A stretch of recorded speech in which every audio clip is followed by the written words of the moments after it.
si une mauvaise personne t'accueille dans un pays étranger, tu auras aussi un mauvais suivi, tu auras un mauvais plan de carrière, tu auras une mauvaise orientation et tu vas rater ta carrière, pour ne pas dire que tu vas rater ta vie. Je sais que parfois, ce n'est pas facile. On n'a pas toujours le choix, pour ceux qui n'ont personne à l'étranger, de choisir parmi plusieurs personnes chez qui on va partir. Mais si jamais vous avez le choix, c'est-à-dire que vous avez le choix entre deux tantes, deux oncles, un ami, un cousin ou une cousine, c'est que c'est une grâce. Donc, prenez la peine vraiment. Je vous fais encore que vous venez, vous restez chez un étudiant, que de partir chez une tante ou un oncle qui va vous pourrir la vie. Le plus grand défi n'a jamais été et ne sera jamais d'arriver au Canada ou bien dans un pays étranger. Le plus grand défi, c'est de t'intégrer. C'est ça qui est le plus grand défi. Et quand tu rates ton intégration dans un pays, tu as tout raté. Parce que 1 heure passée, 2 heures passées, 3 heures, voire même 1 an ne se rattrape pas facilement. Donc, ceux qui pensent qu'une fois arrivés au Canada, là, ils ont déjà atteint le ciel, ils ont déjà atteint le maximum, détrompez-vous.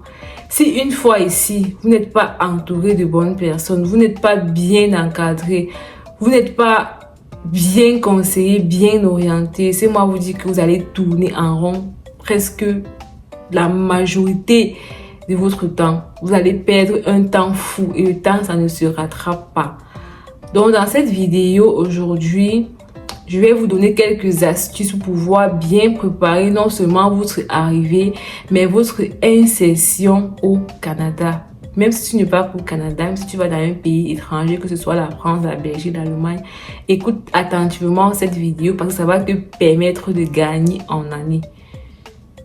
Déjà, pour ceux qui ne me connaissent pas, je suis Michaela Sandy. N'hésitez pas à me laisser toutes vos questions en commentaire. Abonnez-vous si ce n'est pas déjà fait. Activez la cloche de notification. Mettez-moi un pouce bleu parce que ce que je vais vous dire va vous aider. Moi aussi, j'aurais aimé qu'on me dise ça avant mon arrivée, mais ça n'a pas été le cas. Donc, je ne vais pas que vous retomber dans les mêmes erreurs que moi. Du coup, je vais partager avec vous ces différentes astuces qui vont vous faciliter la vie et qui vont faciliter votre insertion dans votre nouveau pays, dans votre pays d'accueil. Première chose, lorsque vous êtes sur le point d'arriver dans un pays étranger, une fois que vous avez déjà votre visa, c'est de trouver la personne qui va vous accueillir. Et cette personne peut être soit un membre de votre famille, proche ou éloigné. Peu importe que ce soit un ami, une tante, un oncle, une sœur. Le plus important, ce n'est pas toujours la personne, mais c'est le comportement, les qualités et les valeurs que cette personne qui va vous accueillir va vous transmettre. C'est ça le plus important. Parce que si une mauvaise personne t'accueille dans un pays étranger, tu auras aussi un mauvais suivi, tu auras un mauvais plan de carrière, tu auras une mauvaise orientation et tu vas rater ta carrière, pour ne pas dire que tu vas rater ta vie. Je sais que parfois, ce n'est pas facile. On n'a pas toujours le choix, pour ceux qui n'ont personne à l'étranger, de choisir parmi plusieurs personnes chez qui on va partir. Mais si jamais vous avez le choix, c'est-à-dire que vous avez le choix entre deux tantes, deux oncles, un ami, un cousin ou une cousine, c'est que c'est une grâce. Donc, prenez la peine vraiment. Je vous fais encore que vous venez, vous restez chez un étudiant, que de partir chez une tante ou un oncle qui va vous pourrir la vie, qui ne va pas vous dire les choses telles qu'elles sont, qui ne va pas vous orienter, vous amener vers des belles personnes qui pourront être un bon résultat pour vous demain. Donc, je profite pour vous parler aujourd'hui, pour vous donner des conseils qui vont vous aider. Si jamais vous avez le choix, si jamais vous avez la possibilité de choisir une personne au détriment d'un autre, n'hésitez pas, parce que dans la vie, on ne peut pas voir de l'eau, on peut entrer dans le feu, non? Il faut pouvoir, si vous avez cette attitude, cette l'attitude de choisir qui sera votre rocher sur lequel vous allez vous appuyer. N'hésitez pas de prendre une personne qui a de bonnes qualités. Cette personne sera d'une aide pour vous dans plusieurs domaines. Premièrement, vous n'allez pas rester chez cette personne définitivement.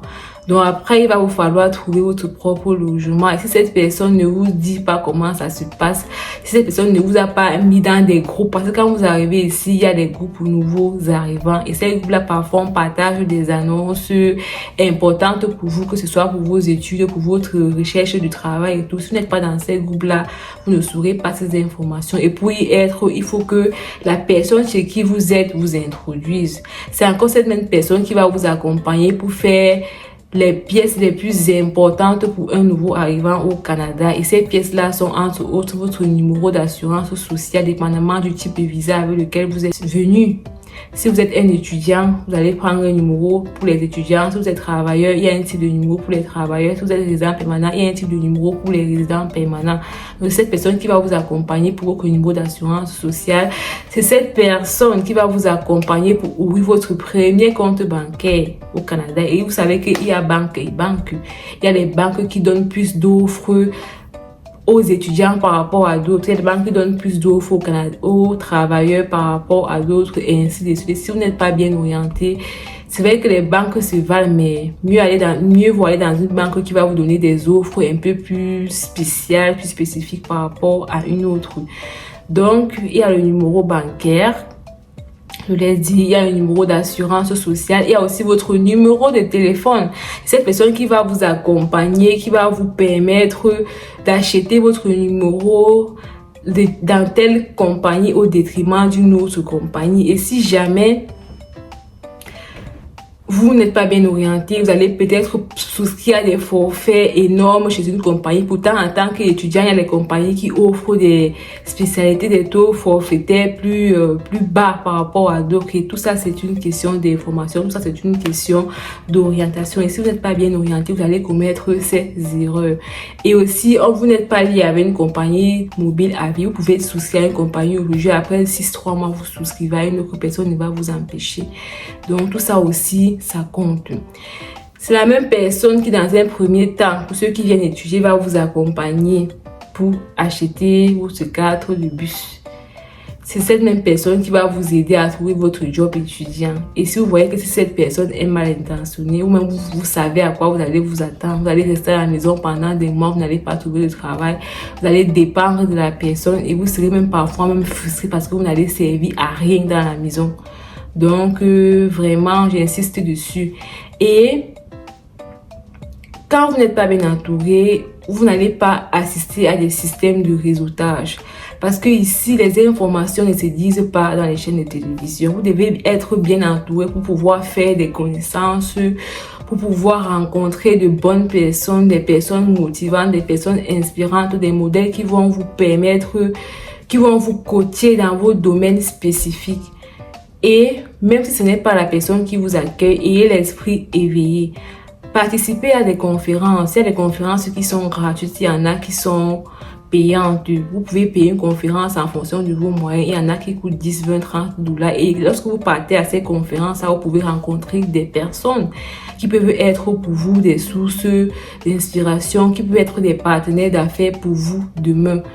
Donc, assistez à des conférences, que ce soit payantes ou gratuites, allez dans des forums, allez dans des salles de sport, allez dans des restaurants, allez dans des parcs, assistez à des journées portes ouvertes dans des écoles, faites-vous des relations. N'ayez pas peur de vous approcher. Vous avez de la chance que dans ces pays-là, les gens sont vraiment ouverts pour la plupart. Vous avez des difficultés, ne vous accrochez pas uniquement sur ceux que vous connaissez déjà, non. La plupart des gens qui vont vous aider au Canada, croyez-moi, ce ne sont pas les membres de votre famille, ce ne sont pas vos amis, ce sont les gens d'une autre communauté, ce sont les gens d'une communauté que vous ne connaissez pas. Si vous êtes Camerounais, parlez avec les Ivoiriens, parlez avec les Congolais, parlez avec les Sénégalais, parlez avec les Haïtiens, parlez avec les Américains, parlez avec les Français. Surtout pour ceux qui ont la chance d'être dans des écoles où il y a plusieurs nationalités, être dans des lieux de travail où il y a plusieurs nationalités. C'est comme ça que le réseautage marche. C'est en vous rapprochant des autres que vous apprenez, que vous découvrez leur façon de fonctionner et que vous vous intégrez, que vous comprenez facilement le système, vous comprenez comment les choses marchent. Mais si vous vous limitez seulement à une seule personne, vous n'allez pas apprendre facilement, vous n'allez pas gagner en temps et vous ne serez pas ouvert d'esprit. Donc vraiment cultivez cet esprit de réseautage là lorsque vous serez sur le territoire. Et si vous êtes déjà là et que vous n'avez pas cet esprit là, soyez vaillant, soyez ouvert d'esprit, ne vous limitez pas à un seul endroit.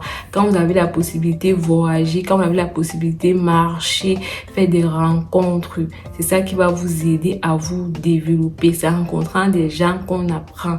C'est en échangeant avec des gens qu'on apprend, qu'on peut se créer des partenariats, pas seulement en termes d'affaires, mais un collègue étranger peut te partager une expérience qui peut t'aider à te développer, une information qui peut même t'aider même à immigrer, à mieux comprendre sa culture. Et cette information, tu ne peux pas l'avoir si tu parles seulement avec les membres de ta famille ou bien avec les gens avec lesquels tu vis autour de toi. Donc, mettez-moi un pouce bleu parce que je suis tellement inspirée, j'ai tellement de choses à partager avec vous. Partagez aussi la vidéo, ça m'encourage énormément. Vous ne pouvez pas savoir quand j'ouvre ma chaîne, je vois que vous avez beaucoup partagé, vous avez beaucoup liké, vous avez beaucoup commenté, ça m'encourage également. Donc déjà, je vous encourage comme d'habitude à immigrer, peu importe le pays, votre pays de rêve. Mais sachez qu'une fois ici, ça ne sera pas facile. Vous devez vous battre, vous devez donner le meilleur de vous pour pouvoir vous insérer facilement et dans de brefs délais. Donc mes petits abonnés, je ne vais pas être plus longue. Merci d'avoir regardé la vidéo jusqu'à la fin. On se dit à bientôt pour nos futures vidéos. D'ici là, portez-vous bien. Bisous.